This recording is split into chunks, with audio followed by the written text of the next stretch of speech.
The forgotten trench where thousands disappeared. There are places on the battlefields of World War I where the ground itself seems to remember what happened. Fields that once carried armies are now quiet.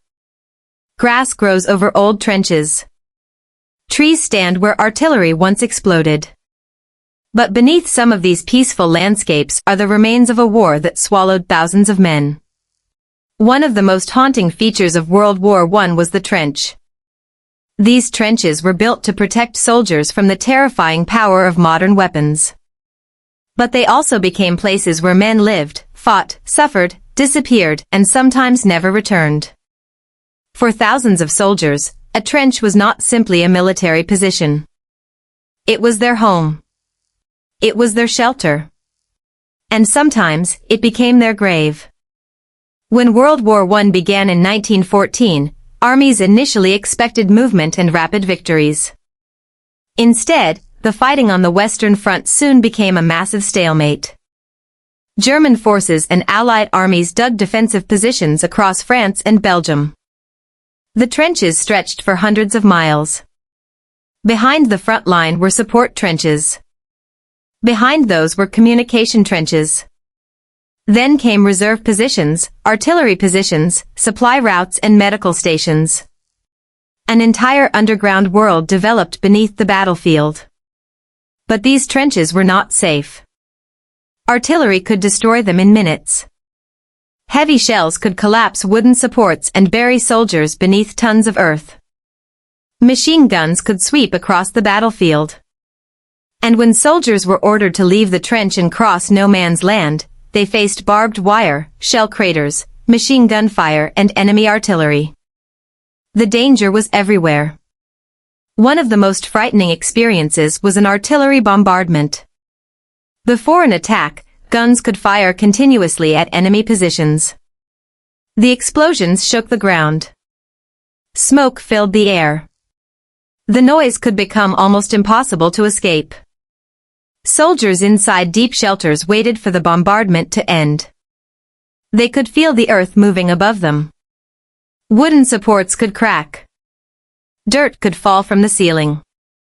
Sometimes an entire section of trench collapsed. When the bombardment finally stopped, soldiers emerged to discover that the landscape had changed completely. The trench they knew could be gone. Men who had been standing beside them moments earlier could have disappeared beneath the earth. This was one of the great dangers of trench warfare. A soldier did not always disappear because he was captured. He might be buried by artillery. He might become lost during an attack. He might be killed in no man's land. Or he might simply never be identified. This created one of the most painful realities of the war. Families could receive news that a soldier was missing without knowing what had happened to him. Was he dead? Was he captured? Was he wounded? Was he buried somewhere on a battlefield? Sometimes there was no answer. The word missing could remain in a family's life for years. The problem became enormous as the war continued. Massive battles produced thousands of casualties. Bodies could not always be recovered. Shelling could destroy graves. Battlefields changed constantly. A position captured one day could be bombarded and abandoned the next. Rain and mud covered equipment and remains. The landscape itself became part of the mystery. One of the most famous examples of this terrible reality came during the Battle of the Somme in 1916. On July 1st, British and French forces launched a massive offensive against German positions. The attack became one of the bloodiest episodes of the war. Thousands of soldiers were killed or wounded on the first day alone. Some never came home. As the battle continued, the ground was torn apart by artillery. Trenches collapsed. Fields became enormous networks of shell craters. Communication became difficult. Soldiers could become separated from their units. And in the chaos of battle, identification was sometimes impossible. The same thing happened across the Western Front. There were trenches that changed hands repeatedly. A position might be occupied by one army in the morning and another by evening. Then artillery would destroy the position again. Maps became outdated. Landmarks disappeared. Entire villages were reduced to ruins. A soldier who had entered a battlefield could return days later and barely recognize it. The trenches themselves were also extremely difficult places to live. Mud was everywhere. During periods of heavy rain, water could fill the bottom of the trenches. Soldiers stood for hours with wet feet. Diseases spread easily. Rats became common. Lice were a constant problem. Food and clean water were not always easy to obtain. Sleep was difficult because artillery could begin at any moment. Even when no attack was happening, soldiers knew that the enemy was only a short distance away. The psychological pressure was enormous. Imagine spending days or weeks in a narrow trench while knowing that an enemy soldier could be watching from somewhere across no man's land. Then imagine hearing artillery fire in the distance and wondering whether the next shell would hit your position. For many soldiers, fear became part of everyday life. Yet they continued. They repaired trenches, carried ammunition, delivered messages, watched enemy positions, helped wounded comrades, and waited for orders. The trench system also created a strange rhythm. There could be long periods of boredom. Then suddenly, everything changed. An artillery barrage would begin. Whistles would sound.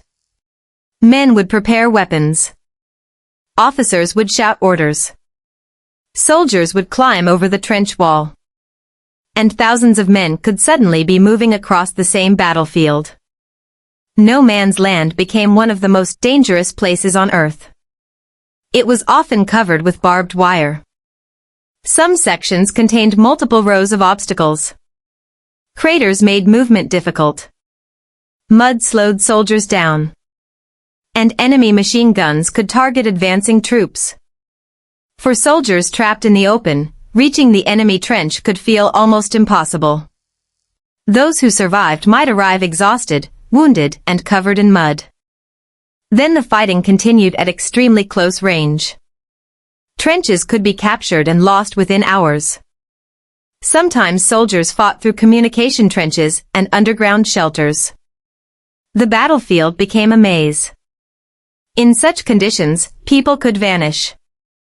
A soldier might be separated from his unit during an attack. He might be wounded and carried away by another group. He might be taken prisoner. Or he might die in an unknown location. For families waiting thousands of miles away, all they might receive was a letter saying that their loved one was missing. That uncertainty was one of the cruelest consequences of the war. As the conflict continued, governments and military organizations developed systems for recording casualties and identifying the dead. But the scale of the fighting made the task incredibly difficult. Many soldiers were buried in temporary graves. Some were later moved to military cemeteries. Others remained unidentified. The phrase "known unto God" became associated with graves of unidentified Commonwealth soldiers from the war. Their graves became a reminder that some stories could never be fully recovered. Today, visitors to former Western Front battlefields can walk through areas that look peaceful. There may be fields of grass, quiet roads, rows of trees, small villages. But beneath those landscapes are the traces of the trenches. Some have been preserved. Others have disappeared beneath farms and forests. Occasionally, archaeologists uncover pieces of equipment, ammunition, personal objects, and human remains. These discoveries remind us that the battlefield has never completely forgotten its past. The men who disappeared were not simply numbers. They were sons, brothers, husbands, fathers, friends. They had jobs, families, and dreams before they entered the war. Some were teenagers. Others were older men. Many believed they would return home when the fighting ended. For thousands, that day never came. The trenches of World War I eventually became silent. The guns stopped in November 1918. But silence did not mean that the war had been forgotten. Across Europe, memorials were built. Names were carved into stone. Military cemeteries were created. Families continued searching for information about those who had disappeared. And generations later, historians and archaeologists continued uncovering the stories of the missing. Perhaps that is why the Forgotten Trench remains such a powerful symbol of World War I. It represents more than mud and barbed wire. It represents the millions of ordinary people caught inside a war they could not control. A trench could protect a soldier from enemy fire. But it could also become a place of fear, loneliness, and uncertainty. And when the artillery stopped, some men were simply gone. No final goodbye. No known grave. No explanation. Only a name on a memorial. More than a century later, the battlefields of the Western Front are quiet. But beneath those fields are countless stories. Some have been discovered. Some remain hidden. And some may never be known. The Forgotten Trenches remind us that the true cost of World War I was not measured only by territory gained or lost. It was measured by the people who entered those trenches and never came home.